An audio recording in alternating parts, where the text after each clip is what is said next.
Vita means life. Hey guys, welcome back to the channel. Today we are checking out what is on my PS Vita. So this is kind of a follow-up video to the video that I actually just dropped where I showed what was on my modded PSP. So same thing here, we're checking out what's on my modded PS Vita. I'll show you some games, the Homebrew Browser, ways to download games, kind of my thoughts just on the Vita in general, and the story of actually how I scooped this up for a pretty solid deal. It really pays to network in your local gaming / collector community and having people look out for you. Stay tuned. Let me know what you guys think of the Vita in the comments. Do you think Sony should make another handheld? Do you miss the Sony handheld? Or do you think they're better off just letting Nintendo kind of own that space? Stay tuned. So kind of a backstory on how I got this Vita. This is actually not like my daily driver Vita.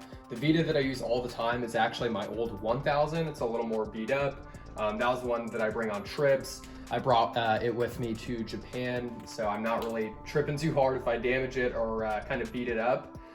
This one, so I was looking around for Vitas, specifically a Slim since I already have the OLED 1000, and this dude on OfferUp was selling one. Long story short, someone else already bought it. So he's like, hey dude, I'll keep a lookout for you and I'll hit you up if I find something. So a couple weeks later, dude messages me out of the blue and he's like, hey man, here's a link to this Vita listed on Marketplace. Looks like it's in great condition and comes with some stuff, so hit him up. I went on Marketplace, I ended up hitting the person up. I think it was like 140 bucks or like 130, 120, something like that.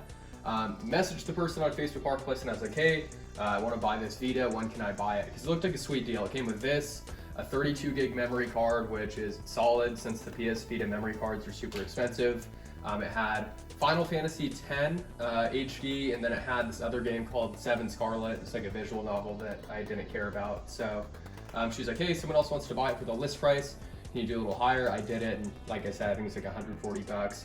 Went over there, scooped it up, and now we have this nice slim Vita. Bought this, I think it was probably within like the past 8 to 10 months. I've had it for a minute now, but finally wanted to show off what I have on it. It is modded. Most of the handhelds that I'll show on this channel are gonna be modded. I do love physical, but collecting for Vita can be very expensive, so I'm definitely not worried about throwing some custom firmware on here and downloading some games. Let's finally get into it. Enough of me kind of babbling on about how I scooped up this Vita. Finding a good condition Vita is definitely hard nowadays, especially if you're getting one here in the States that's not in Japan. Now, like I said, I have custom firmware on this Vita. You gotta mod a Vita nowadays pretty much. It's practically mandatory. I mean, the PlayStation Store for it's not really that great. Who knows how much longer it'll be up. And like I said, buying physical is hella expensive on Vitas nowadays. So let's check out what's on here, man. This is not the daily driver. This is kind of the backup Vita, so I don't have a ton of stuff on it, but let's jump right into it. All right, so off the bat, you're gonna see Vita Shell, Vita Deploy, the Homebrew Browser, the plugins, pkgj, which is where you get all the games. But I'm sure you guys are more so worried about, what games I have on here.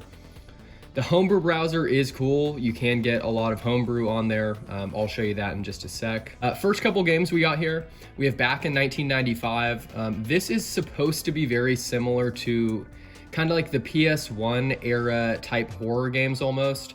I haven't started this yet. I've heard it's decent if you're a fan of that kind of stuff, but haven't tried it yet, but looking forward to it. I mean, if it sucks, I'll just delete it and download something else.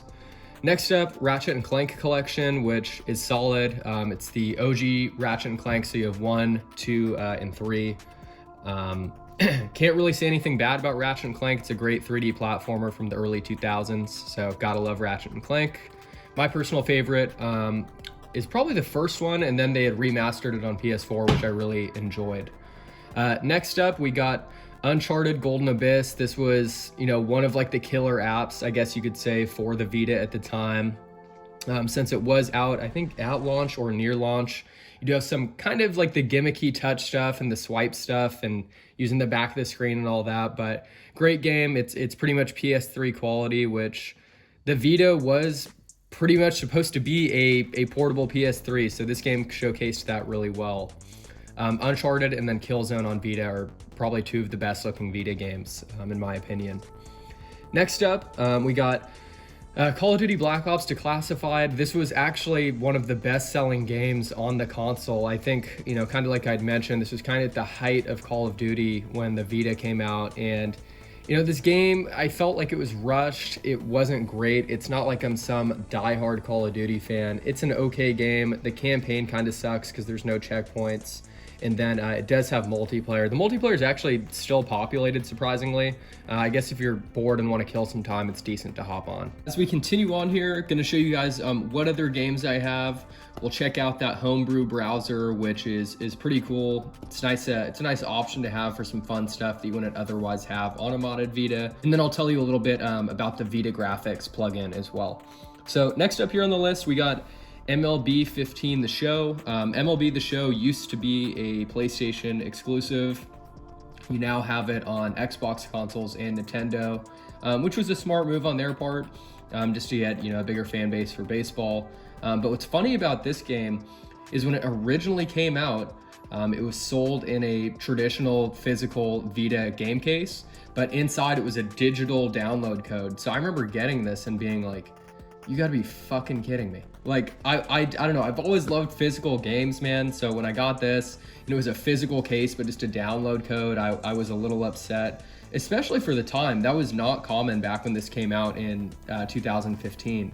Nowadays, that's not like the most uncommon thing in the world for games to have sometimes a case and then a download code, or maybe it's partially on the cart or whatever. But yeah, that at the time was ridiculous, but they made MLB 12 through 15 The Show here on Vita. Good sports game to take on the go. It's good quality. Yeah, you can't really go wrong with this for at least a sports game on the go. Next up, we got Soul Sacrifice. I've never actually played Soul Sacrifice or Soul Sacrifice Delta. I think Delta is probably the better version to play. But yeah, as far as I know, this is still a Vita exclusive and supposed to be a really fun quality game. Next up, we got One Piece Unlimited World Red. I'm actually not a One Piece fan, but I thought the art style looked really cool. I thought it looked like it had nice graphics and gameplay for Vita, so decided to try it out. I don't watch the anime. I know One Piece has been on for like 20 plus years at this point and super popular, but this was actually pretty fun, especially for an anime game. Next up, Vita graphics. So Vita graphics is awesome because you can adjust the resolution of how games look. You can adjust the frame rate. So if a game runs awful, like Borderlands 2, Resident Evil Revelations 2, or the Jak and Daxter collection, you can adjust it and help it run a little better so it's just not chugging along. Because some of the games on Vita were just, quite frankly, not optimized that well. Then next up, we have the Jak and Daxter collection. 1, 2, and 3. 1 and 2 were probably my favorites, and then if you guys saw my PSP video for what's on my PSP, Daxter was one of my favorite games of all time. So can't go wrong with Jak and Daxter. Great series. I hope they bring it back one day, but then again, with Naughty Dog, you never know. Next up, Resident Evil Revelations 2. So I'm a huge Resident Evil fan. I've always liked Resident Evil. My first Resident Evil I ever played was RE4 on Wii. But Revelations 2, it's a great game. Unfortunately, I think they either rushed it or just went really cheap or something on the staff that made this game, because not only does it run terrible, it looks terrible, and it's really just a shell of what it is on the home consoles and even on Switch. I mean, I had the game crash probably a solid 3 to 4 times on me when I was playing through the campaign. And yeah, it was rough. I mean, I think it crashed twice when I was at the final level or final boss of the game, which was super annoying. But I don't know, this sounds kind of weird, but I feel like this game has like a certain charm to it. In a way, I actually kind of like the shitty graphics. It's just, I don't know, it's just cool to play Resident Evil 2, Resident Evil Revelations 2 on the go. And I don't know, probably not the best way to play it. Play it on a console if you can there.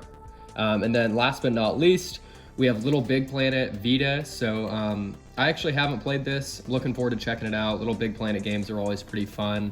My personal favorite is the first one on PS3. But yeah, Little Big Planet, fun game, cool art style.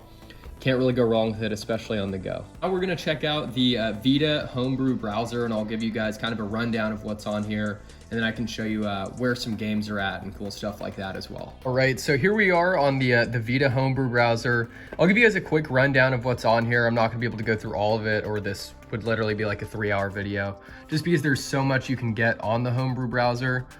So right when you open it up, it does take a little while to upload. but you'll be able to see some new things that have been put on here. So I mean, you have something on here that was as recent as the 26th of May, so of this year. So people are pretty active on here, and you're able to, you know, to get some new content for your Vita and kind of give it a second life, since Sony ditched it so early on, unfortunately. I wish Sony would have invested more in the Vita. I kind of understand why they didn't, but you know, it is what it is. Next up here, we do have some games. The games on here, you know, are homebrew games. So these are games that you otherwise would not be able to get on a Vita unless it was modded. You have some ports. I know a while back they did a Dead Space port. I think it was like the mobile version. Looks like they have some kind of Super Monkey Ball game on there. Looks like they have a Fallout game on here. That's kind of cool. I'm assuming it's maybe like a port of like the first Fallout. That's pretty cool. Yeah, it actually looks like it might be, yeah, port of Fallout for PS Vita based on a reverse engineering of the game called Fallout Community Edition. So that's cool. I recently started playing Fallout 3 on PS3, so can't go wrong with the Fallout games. Then of course you'll have emulators on here too. You got your, you know, GBA, probably got an N64, yeah, N64 emulator on there as well, which I don't think N64 games run too well on Vita. You have some utilities on here, so it'll probably be things that just make life a little easier, maybe content managers, maybe some kind of like storage apps, or just little things that you can adjust, right? So they have a better Homebrew Browser apparently, an app locker, a timer app it looks like. So yeah, bunch of stuff on here. This will pretty much be the last thing I show here. This is pkgj. So this is where you get all the Vita games. This is where you can go and download pretty much, as far as I know, every Vita game ever released. They have an alphabetical order. So tons of stuff on here. I mean, literally any game you want you can get. I mean, Assassin's Creed, you got AAA releases, you have some smaller indie style games, but just really cool to have a modded Vita for this exact reason, with how expensive physical games are. I know some people are like anti-modding consoles, but it's like, look, man, if the games are hella expensive, if the developers are no longer making money off it, like, hey man, I don't really see a problem in modding a console, like Farming Simulator, Fat Princess, FIFA. Yeah, anything you want is pretty much on here, but this is the store. I just wanted to show you guys kind of how it works. So that's going to do it for today's video. Hope you guys liked it. I love the PS Vita. I wish it would have had a longer life, and I wish Sony wouldn't have given up on it so quick, but hey, it is what it is. If you put some custom firmware on it, it might breathe a second life into it, with exploring some games you've never played, checking out some homebrew, but we'll be back soon with another video. If there's a console that you kind of want to see a possible retrospective on, a review, something like that, drop a comment, let me know. But we'll catch you soon with another video. As usual, thanks for watching, guys.